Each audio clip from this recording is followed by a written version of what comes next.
धुंध से घिरे शांत शहर ओक हेवन में घड़ियां सिर्फ टिक टिक नहीं करती थीं, वे फुसफुसाती थीं। लियो, एक बेहद कुशल नक्शानवीज मैप मेकर, दिन भर उन गलियों के नक्शे बनाता था जो लगातार अपनी जगह बदलती रहती थीं। हर सुबह चर्मपत्र पर स्याही चलाने से पहले उसे अपनी वर्कशॉप के बीचों बीच रखी पीतल की बड़ी घड़ी की चाबी घुमानी पड़ती थी। अगर समय एक सेकंड भी आगे पीछे होता तो पूरा इलाका बदल जाता और लोग गलत सदी में पहुंच जाते।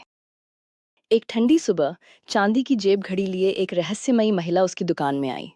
उसका नाम लायरा था और वो कोई आम नक्शा नहीं चाहती थी।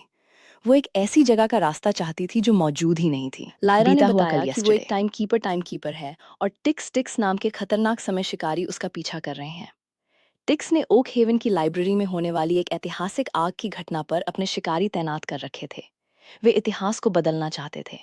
वहां सीधे जाना आत्महत्या जैसा था, इसलिए वे एक गुप्त मददगार ग्रैंड आर्काइविस्ट की तलाश में निकल पड़े। वो एक ऐसे टाइम पॉकेट में रहता था जहां हमेशा एक ही शांत गुरुवार की सुबह दोहराई जाती थी। वहां एक जादुई यांत्रिक उल्लू मैकेनिकल आउल ने उनका स्वागत किया। आर्काइविस्ट ने लियो को लिक्विड स्टारलाइट तरल तारों की रोशनी की एक शीशी दी, जिससे दो अलग अलग टाइमलाइनों के बीच एक गुप्त पुल बनाया जा सकता था। तभी अचानक वर्कशॉप की खिड़कियां चकनाचूर हो गईं। टिक्स ने उन्हें ढूंढ लिया था। लायरा ने अपनी घड़ी से समय को कुछ सेकंड के लिए फ्रीज किया। लियो ने तुरंत स्टारलाइट स्याही से दीवार पर एक जादुई दरवाजा बनाया। वो दरवाजा सीधे शाही पुस्तकालय की छत पर खुलता था। वे तीनों उस जादुई दरवाजे से कूदकर ठंडी छत पर आ गिरे। होरास ने फुसफुसाते हुए बताया, इतिहास कहता है कि आग शॉर्ट सर्किट से लगी थी, लेकिन असल में कोई अंदर से एक प्राचीन समय ग्रंथ क्रोनोलॉजी टोमें चुराने की कोशिश कर रहा था। लाइब्रेरी के अंदर सुरक्षा के लिए घातक टाइम ट्रैप समय के जाल बिछे थे। लियो ने स्टारलाइट चश्मा पहनकर सुरक्षित रास्ता खोजा, लेकिन तभी मुख्य हॉल में एक जोरदार धमाका हुआ। धमाके के साथ ही पुस्तकालय की दीवारें ढहने लगीं।